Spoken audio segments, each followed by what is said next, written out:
A palavra de Deus fala assim: mas se são guiados pelo Espírito, vocês não estão debaixo da lei. Ora, as obras da carne são conhecidas, e são imoralidade sexual, impureza, libertinagem, idolatria, feitiçarias, inimizades, rixas, ciúmes, iras, discórdias, divisões, facções, invejas, bebedeiras, orgias e coisas semelhantes a estas. Declaro a vocês que, como antes já os preveni, que os que praticam tais coisas não herdarão o reino de Deus. Mas o fruto do Espírito é amor, alegria, paz, longanimidade, benignidade, bondade, fidelidade, mansidão e domínio próprio. Contra estas coisas não há lei. E os que estão de Cristo Jesus crucificaram a carne com as suas paixões e os seus desejos. Se vivemos no Espírito, andemos também no Espírito. Vamos orar? Deus, nós te agradecemos pela Tua palavra, nós te agradecemos pelo privilégio que o Senhor nos dá de estarmos aqui reunidos para ouvir dela, Pai, com liberdade. Nós te pedimos, Pai, faz com que o Teu Santo Espírito opere em nossas vidas a cada dia, especialmente nessa manhã, para que possamos entender sobre o fruto do Teu agir em nossas vidas, Pai. Para que possamos sair daqui sabedouros de que não é pelas nossas próprias forças, mas é o Teu agir em nossas vidas que faz com que esse fruto seja visível em nosso caráter, para que possamos cada dia mais sermos parecidos com Cristo Jesus. É no nome dele, do seu Filho amado Jesus, que nós oramos. Amém. Nós estávamos vivendo as nossas vidas, mortos em nossos delitos e pecados, é claro. Andávamos segundo o curso deste mundo, segundo Satanás. Andávamos segundo as inclinações da nossa carne, fazendo a vontade da nossa carne e dos nossos pensamentos. E éramos, segundo a palavra de Deus, filhos da ira, como os demais. Mas a palavra de Deus também fala que, mas Deus sendo justo em misericórdia, por causa do seu tão grande amor que nos amou, estando nós mortos em nossos delitos e pecados, nos deu vida. Vida juntamente com Cristo. Porque pela graça nós somos salvos, não pelas obras, não por aquilo que nós podemos fazer, mas pela graça nós somos salvos. Isso não vem de nós, mas de Deus, para que ninguém se glorie. Nós somos salvos. Todos aqueles que foram alcançados por Cristo Jesus são salvos. E aí fica a pergunta: e agora? E agora? O que faremos nós como salvos? Como salvos, nós sabemos que nós somos cristãos. E descobrimos em algum momento que ser cristão é seguir a Cristo. É ser um discípulo de Cristo. É imitar a Cristo. É andar como Ele andou. É falar como Ele fala. É pensar como Ele pensa. É agir como Ele age. E em seus passos, o que faria Jesus se estivesse no seu lugar? Tem até um livro, né? Esse é o nosso momento de pensarmos agora como nós nos tornamos parecidos com Cristo. Daí fica a pergunta: como eu posso me tornar parecido com Cristo? Como eu posso amar os outros como a mim mesmo? Como eu posso ser alegre e feliz em qualquer situação? Como eu posso ser fiel a Deus e ao meu próximo? Como eu posso ser manso e não buscar o meu próprio interesse? Como eu posso ser bondoso diante daquele que não é bondoso comigo? Como eu, diante de tantas tentações e desejos, posso ter autocontrole, posso ter domínio próprio? Ou seja, como eu posso me tornar parecido com Cristo Jesus?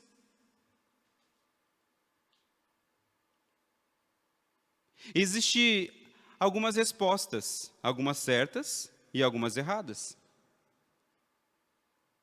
E é sobre isso que Paulo fala em Gálatas.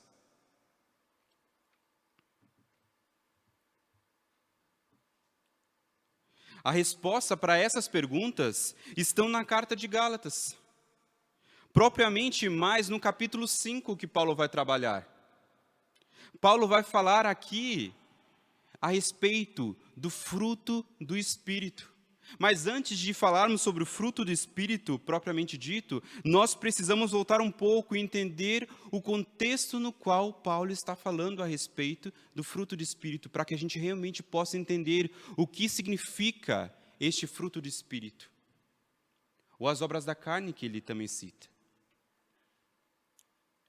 Paulo, depois de plantar igrejas e deixar aquela região, ele continuava orientando essas igrejas através de cartas.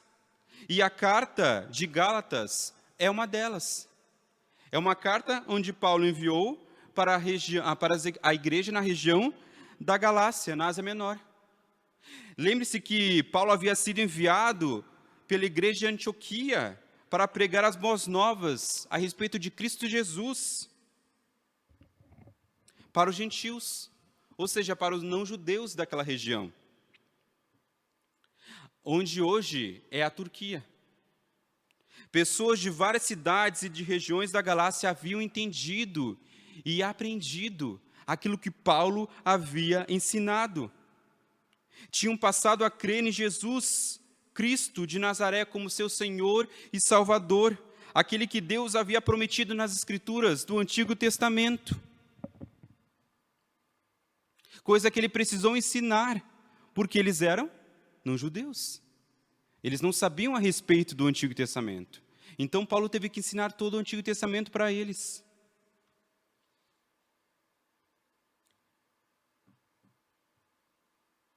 Tinham passado a crer em Jesus de Nazaré. Paulo lhes ensinou claramente acerca que Deus, o Deus de Israel, havia prometido no Antigo Testamento a Abraão, que dele seriam benditas todas as nações da terra. Ele havia garantido aos cristãos da Galácia que, se eles depositassem a fé no Messias, em Jesus Cristo, de fato, eles haviam também se tornado parte do povo de Deus. Também eram filhos de Abraão, não a se tornarem judeus, mas ao se tornarem filhos de Deus, adotados agora na família, pela graça de Deus, pela fé no Messias, no Cristo Jesus.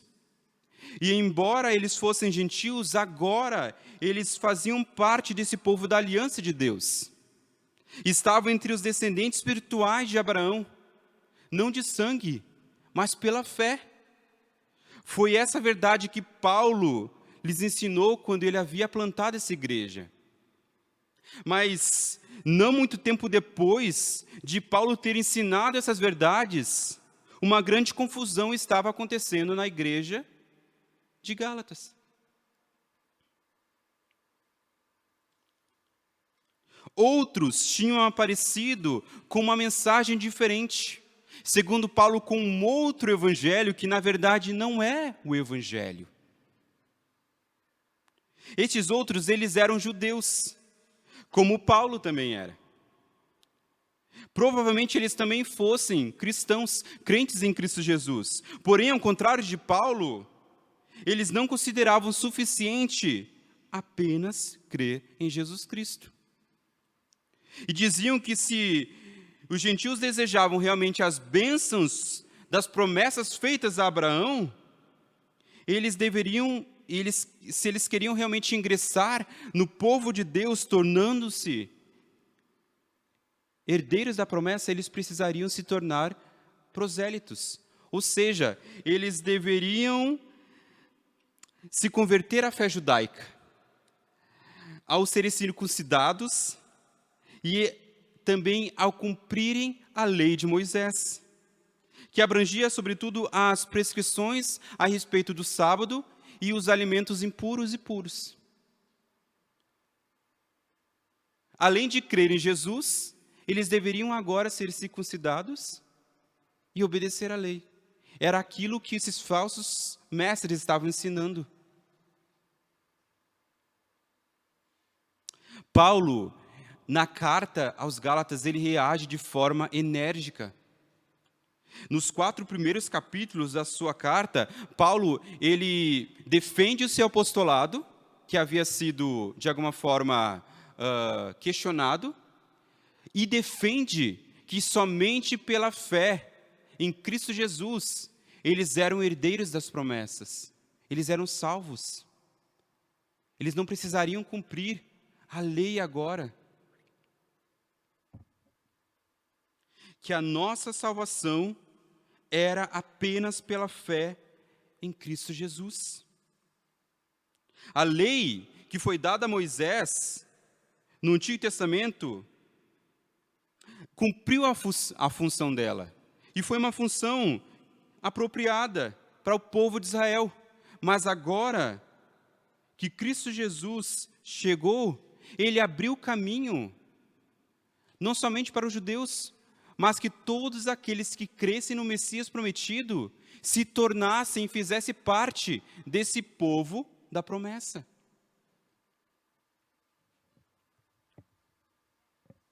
Portanto, os que creem em Cristo Jesus, tanto judeus como gentios, estão isentos da obrigação de viver sobre a autoridade disciplinar da lei de Deus, da lei do Antigo Testamento, da Torá. Antes, eles deveriam viver em liberdade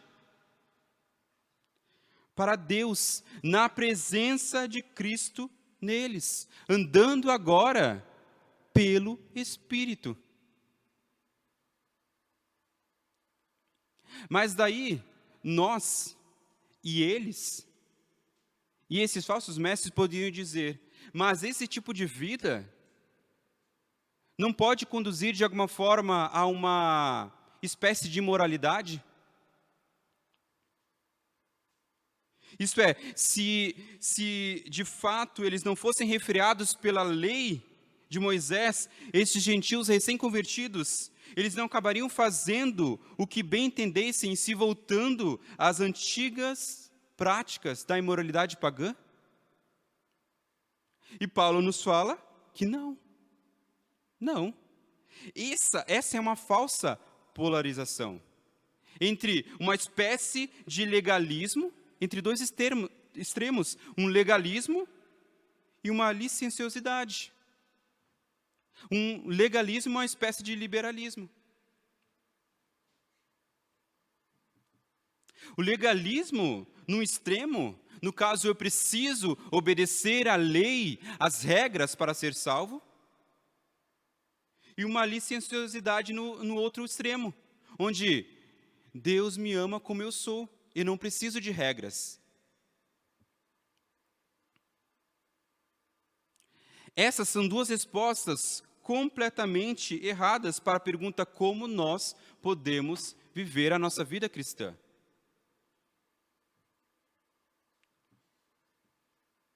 E é surpreendente que esse mesmo extremo, esses mesmos extremos e perigos estejam presentes na vida das igrejas hoje. Ainda existe inúmeras igrejas extremamente legalistas, onde elas enfatizam a importância de obedecer às regras, às leis, insiste que é preciso fazer isso e nunca fazer aquilo, para que você possa realmente ser salvo ou ser realmente um cristão. Se você não é dessa forma, não age dessa forma, não se veste dessa forma, você não é um cristão. Você não se parece com um cristão. E, por outro lado, aqueles que rejeitam essas igrejas legalistas e vão para um outro extremo, rejeitando total e completa lei ou regras que existem às vezes dentro das igrejas. Rejeitam as tradições das igrejas. Na visão dessas pessoas, o objetivo maior da fé cristã é nos libertar do fardo religioso, institucional. É aquelas pessoas que dizem: Deus me ama como eu sou. Venha como você está e nunca mude. Porque Deus te ama assim. E há um perigo enorme para essas pessoas que estão desse lado também. Porque eles podem, de alguma forma, não conseguirem mais ser distinguidos daqueles que estão no mundo e daqueles que estão em Cristo. Se dizem cristãos, mas a sua forma de pensar, a sua forma de agir, a sua forma de viver é como aqueles que estão no mundo. Quantas pessoas que se dizem cristãs estão defendendo hoje práticas anticristãs? Como o aborto, como a união de pessoas do mesmo sexo.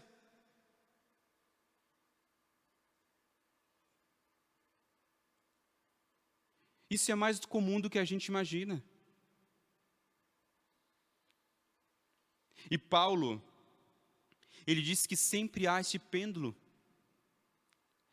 Nós sempre oscilamos entre um legalismo, aqueles que querem cumprir as regras e cumprir a lei, aquilo que estava acontecendo na igreja de Gálatas, e aqueles que, de alguma forma, rejeitam completamente a lei e as regras. Porém, no capítulo 5, Paulo nos mostra um caminho muito melhor, a forma verdadeiramente cristã de viver, que é o caminho que o Espírito Santo de Deus nos deu por meio de Cristo Jesus. Então, se não devemos ser agora governados pela lei, nem pela carne, o que deve governar o nosso modo de viver? Como eu devo viver?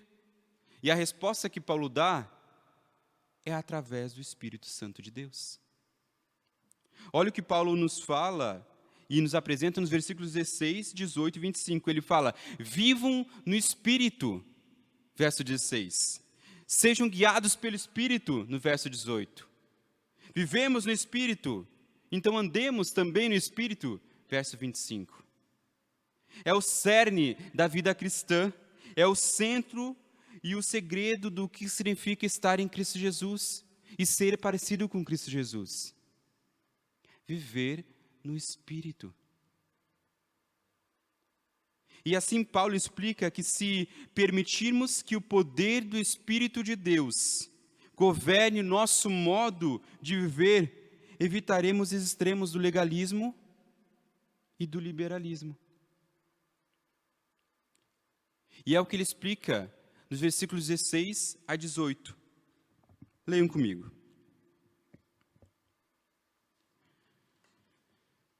Digo, porém, o seguinte: vivam no Espírito, e vocês jamais satisfarão os desejos da carne. Porque a carne luta contra o Espírito, e o Espírito luta contra a carne, porque são opostos entre si, para que vocês não façam o que querem, mas se são guiados pelo Espírito, vocês não estão debaixo da lei. Portanto, quando dizemos sim para Jesus e sim para o Espírito Santo, dizemos não à nossa carne. Não fazemos tudo o que nós queremos fazer, porque nós não somos agora governados pela carne e nem pelos nossos desejos. Nós dizemos não para aqueles que desejam nos submeter novamente ao fardo da lei para provar a nossa justiça, ou para, de alguma forma, sermos salvos. Daí você pode estar querendo agora partir direto para o que significa andar no Espírito Santo. O que significa andar no Espírito. Mas antes, Paulo quer certificar-se de que nós entendemos o que é o oposto. Que tipo de vida as obras da carne, os desejos da natureza humana conduzem. E Paulo vai apresentar uma lista sombria nos versículos 19 até 21. Leiamos comigo. As obras da carne são conhecidas, e são a imoralidade sexual, a impureza, a libertinagem, a idolatria, feitiçarias, inimizades, rixas, ciúmes, iras, discórdias, divisões, facções, invejas, bebedeiras, orgias e coisas semelhantes a estas. Eu declaro a vocês, como antes já os preveni, de que os que praticam tais coisas não herdarão o reino de Deus. É uma lista terrível. Mas como Paulo fala, é uma lista conhecida, não é mesmo? Faz parte do cotidiano daqueles que estão debaixo da carne, como nós éramos. São pecados que caracterizam toda a humanidade não redimida. Embora nem todos manifestem todos esses vícios, esses pecados, ou nem sejam o extremo desses pecados, a humanidade é caracterizada pelos pecados que cometem, pelas obras da carne, pelos frutos, pela obra da natureza humana.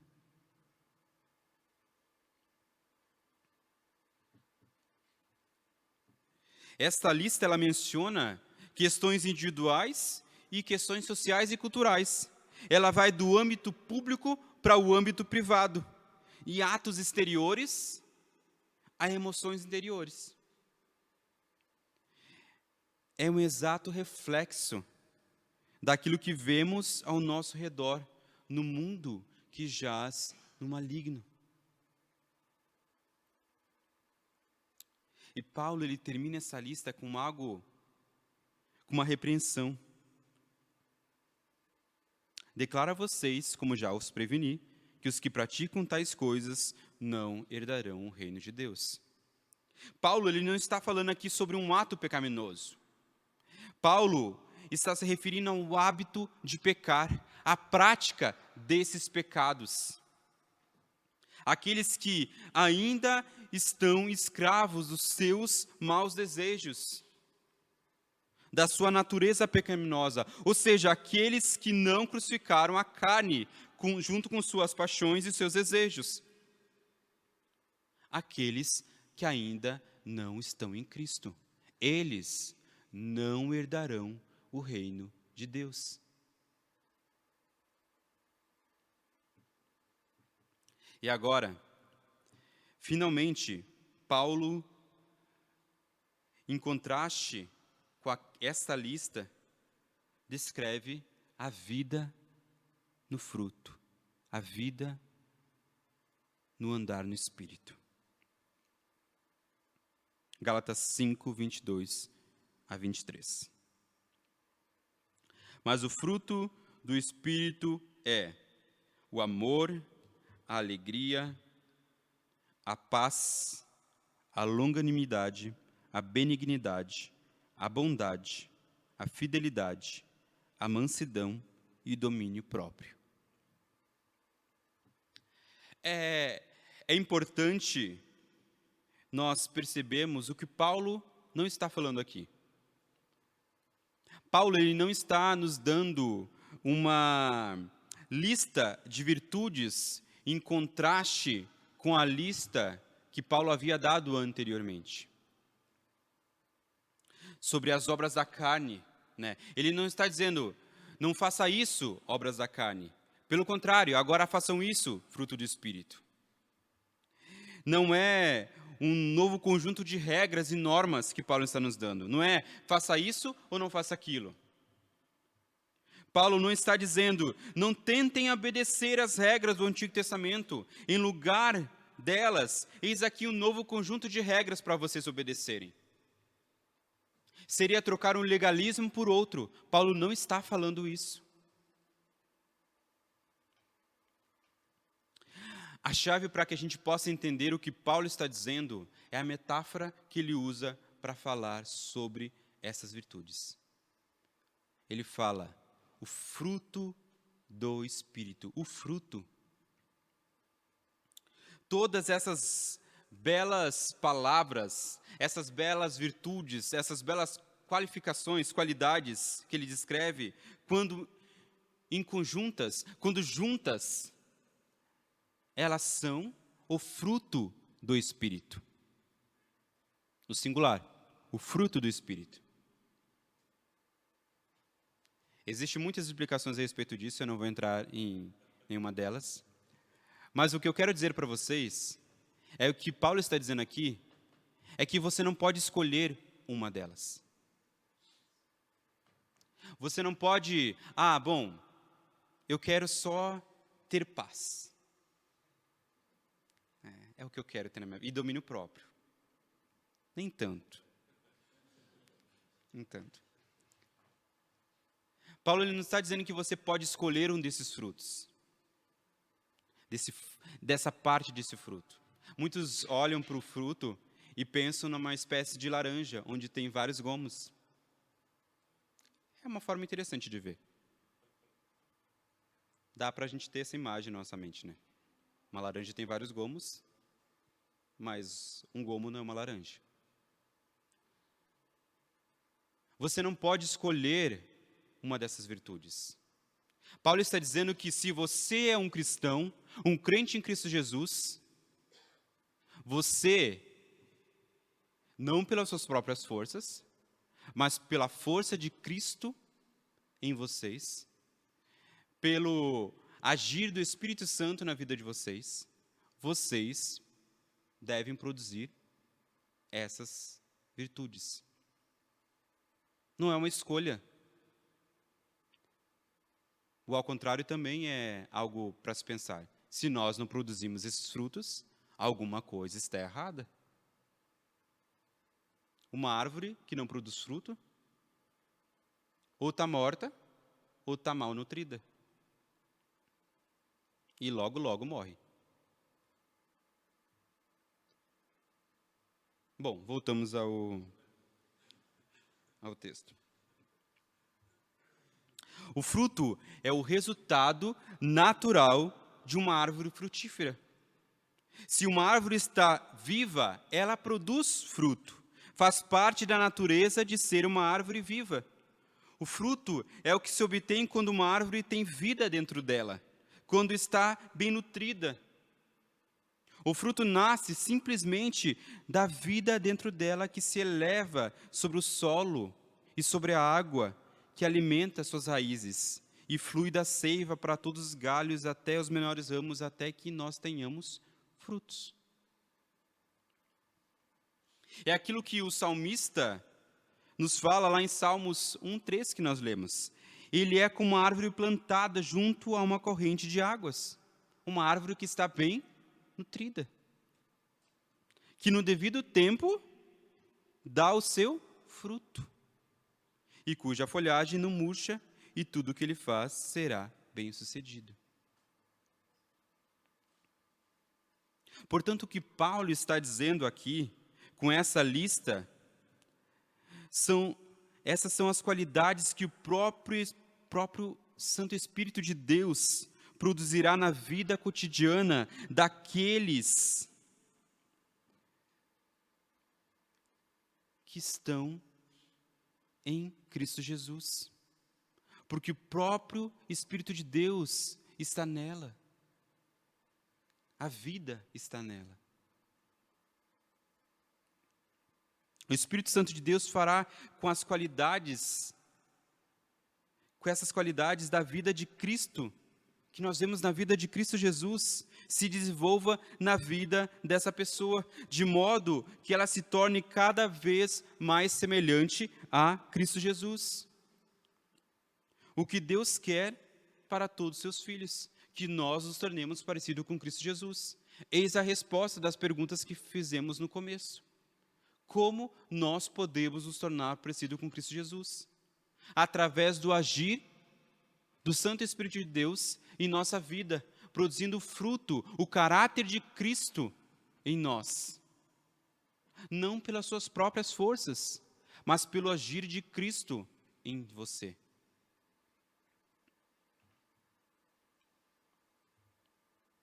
Em outras palavras, o que Paulo está dizendo aqui é sobre o caráter cristão.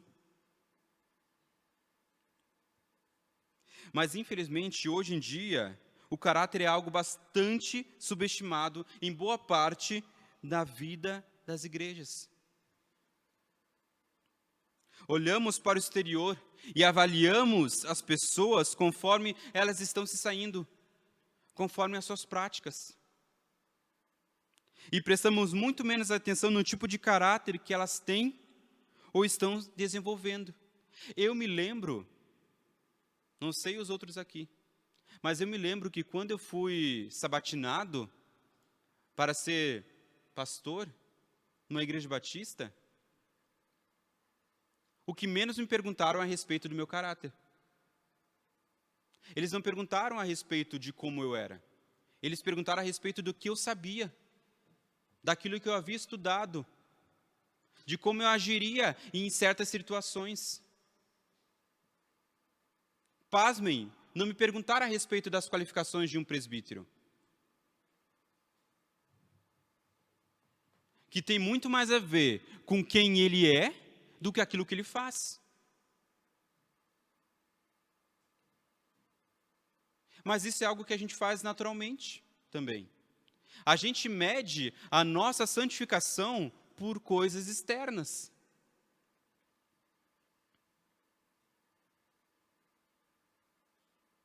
Nós examinamos o nosso desempenho na nossa santificação pelo aquilo que nós praticamos ou não praticamos. Se nós falamos ou não falamos palavrão. Se nós bebemos ou não bebemos.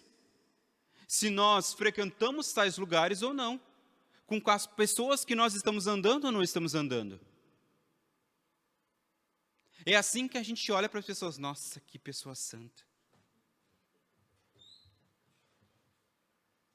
E esse é o mesmo perigo que os fariseus caíram. E o interessante é que Cristo Jesus, no Sermão da Montanha, ele nos adverte a respeito desses falsos profetas que se apresentavam como ovelhas, mas na verdade eram quê? Lobos, vestidos de ovelhas. Ele fala que pelo fruto vos conhecereis. Jesus aqui não está falando a respeito da sua prática em si, porque os fariseus eram muito bons em cumprir a lei, em praticar a lei, naquelas. Mas, ele estava falando aqui do caráter que este homem produziria. Vocês vão conhecer se realmente esse é um verdadeiro cristão, se ele tiver esse caráter. Qual é o caráter? O caráter do próprio Cristo. O fruto do Espírito na vida dessa pessoa. É assim que nós conhecemos os cristãos. Pelo fruto do Espírito na vida deles.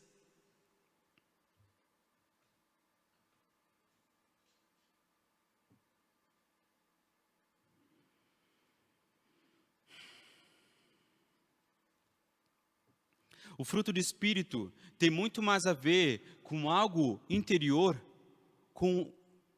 ao invés do que algo exterior.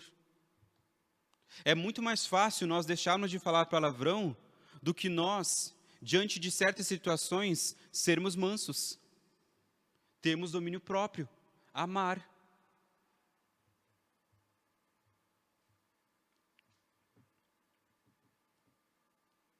E a pergunta que fica é como nós podemos cultivar o fruto do Espírito.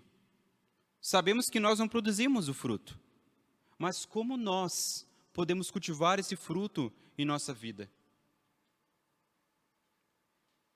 E a primeira coisa que eu quero dizer para vocês é não pelas nossas próprias forças.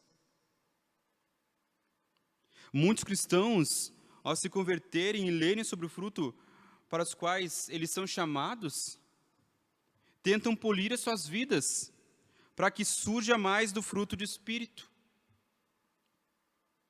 Eles trabalham, se esforçam em suas próprias forças para tentar desenvolver o fruto do Espírito. Mas isso não pode nos levar a muito longe. Você sabe disso. Você provavelmente deve ter tentado, assim como eu já tentei. Talvez nós consigamos um pouco mais de amor, um pouco mais de bondade, um pouco mais de paciência, mas chega um ponto em que nós ficamos aquém do esperado, ou de alguma forma nós não aguentamos mais pelas nossas próprias forças. Sem o Espírito Santo, o resultado sempre será um resultado limitado, temporário, totalmente dependente das circunstâncias. Pode ser que qualquer circunstância tire a paciência, tire a sua mansidão. Pode ser que, por causa de uma doença, por causa de uma situação financeira, por causa de algo emocional, você não consiga mais, pelas suas próprias forças, amar, ser fiel, ser manso.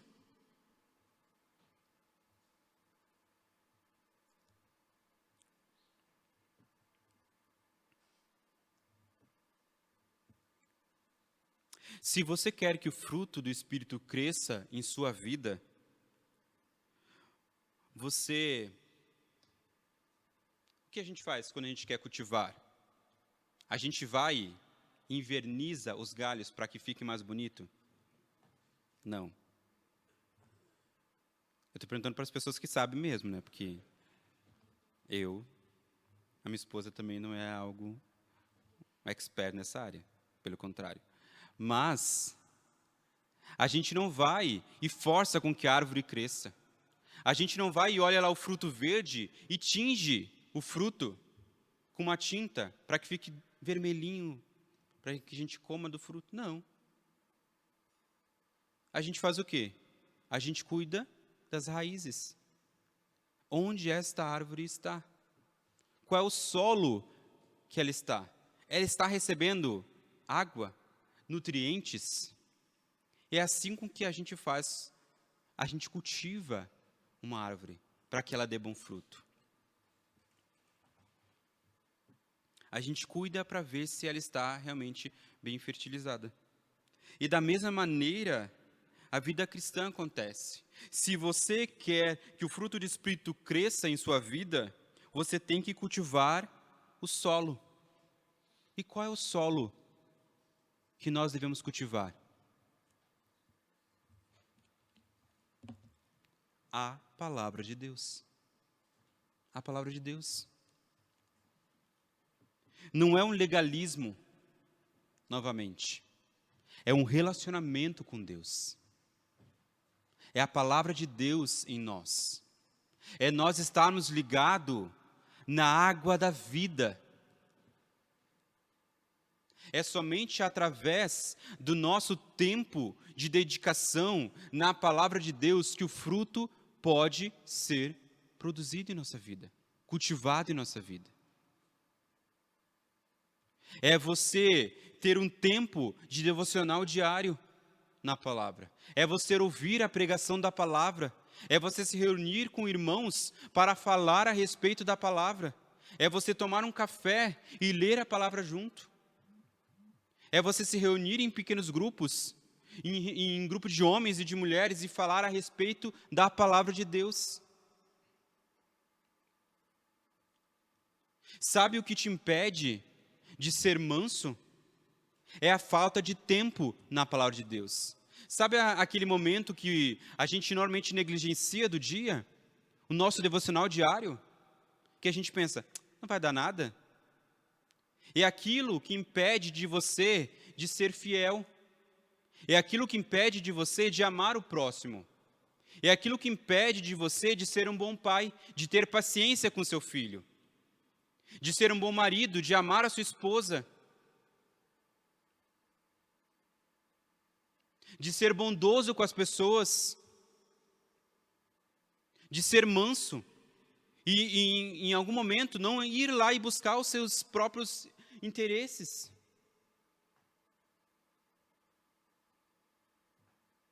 Sabe o que impede você, marido, de ser um bom marido? É a falta da palavra de Deus. Então, mulheres, ajude seus maridos nessa área. Insistam que eles leiam a palavra de Deus. Vocês querem que ele ame vocês? A palavra de Deus. Maridos, vocês querem que a sua esposa respeite, sejam mansas, sejam pacientes? O que está faltando na vida é a palavra de Deus. Não é pelas suas próprias forças. Lembre-se, você não vai conseguir. Mas é através do cultivo no solo da palavra de Deus. É isso que impede, é isso que está entre nós e sermos realmente parecidos com Cristo Jesus. É a falta da dedicação na palavra de Deus. É não meditar na palavra, é não ruminar a palavra. É não pensar na palavra. Lembre-se, o que o salmista fala a respeito daquele que realmente produz o fruto. Antes, o seu prazer está na lei do Senhor, e nela medita dia e noite. É um texto que está ligado de uma forma maravilhosa. Essa árvore só produz fruto porque ela está ligado na palavra de Deus, na água da vida.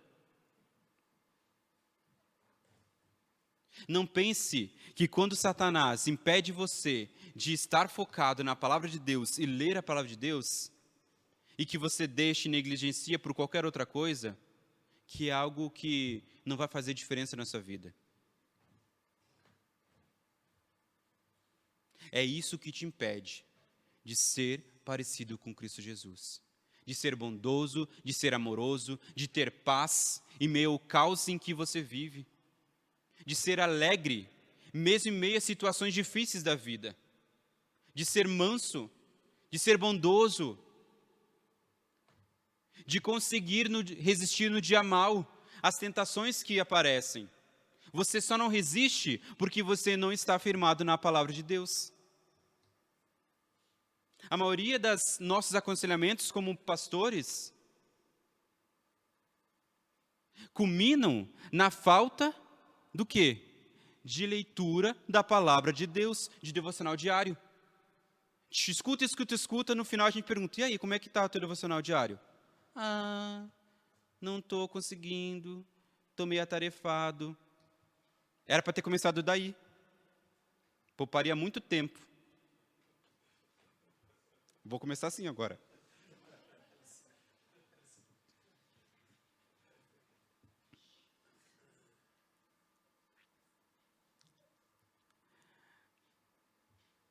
Não é pelas suas próprias forças.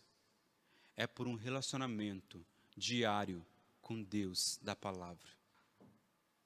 Lembre-se, antes vocês eram inimigos, agora nós somos filhos de Deus.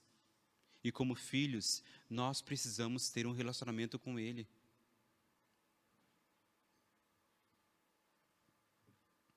Paulo, para finalizar, ele continua o texto. Nos versículos 23. Contra essas coisas não há lei. Com isso, Paulo está dizendo que onde o Espírito reina, a lei não exerce mais domínio. É uma resposta aos falsos mestres que estavam ensinando falsas doutrinas, querendo que eles cumprissem novamente a lei. Ele está dizendo, contra essas coisas, não há lei. Onde o Espírito Santo reina, a lei não age mais. Ao mudarmos o nosso coração à justiça de Deus, o Senhor nos liberta da severidade da lei, para que o nosso relacionamento com Ele mesmo não seja regado pela aliança da lei. E nossa consciência não seja dominada por sua sentença e condenação da lei. Apesar disso, a lei ela continua a exercer o ofício dela de exortar e ensinar. Mas o espírito de adoção que agora nós temos nos livra de estarmos sujeitos à lei, de termos que cumpri-la para sermos justos ou salvos. Não há lei. Para aqueles que estão debaixo de Cristo Jesus, para aqueles que estão guiados pelo Espírito Santo, não há lei. Vocês não precisam mais cumprir a lei. Ela já foi cumprida na cruz, por nosso Senhor Jesus Cristo. Aonde vocês estão agora. Paulo também deixou claro que a única maneira de nós vivermos do fruto do Espírito em nossas vidas é através da nossa união com Cristo. Essa união reflete a nossa completa dependência nele. Não somos nós capazes de produzir, pelas nossas próprias forças, o fruto em nossas vidas. É Ele em nós. Assim o apóstolo nos ensina que os que são de Cristo Jesus, crucificaram a carne com as suas paixões e desejos. Jesus levou consigo na cruz a nossa natureza carnal, a nossa velha natureza, os nossos pecados. Portanto, essa carne e os desejos provenientes dela, que nos escravizavam antes, foram crucificados com Cristo.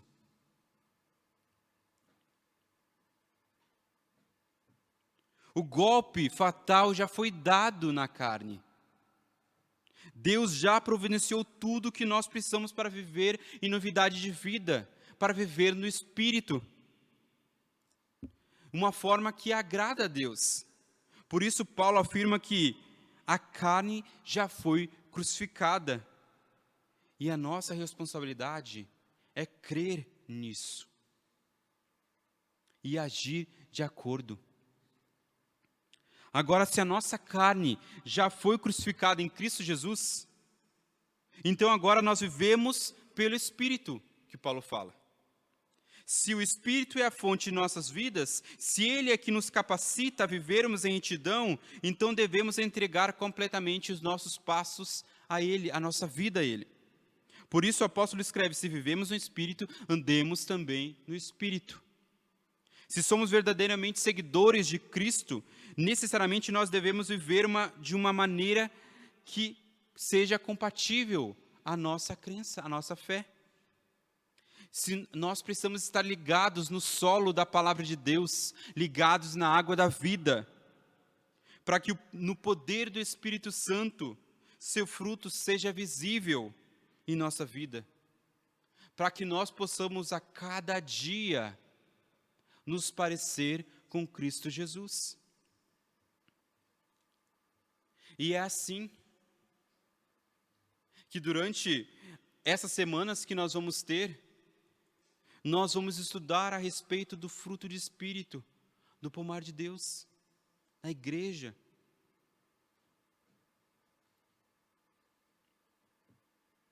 E que Ele possa, a cada dia, produzir em nós esse fruto, para que possamos sermos parecidos com Cristo Jesus. Nós vamos orar agora.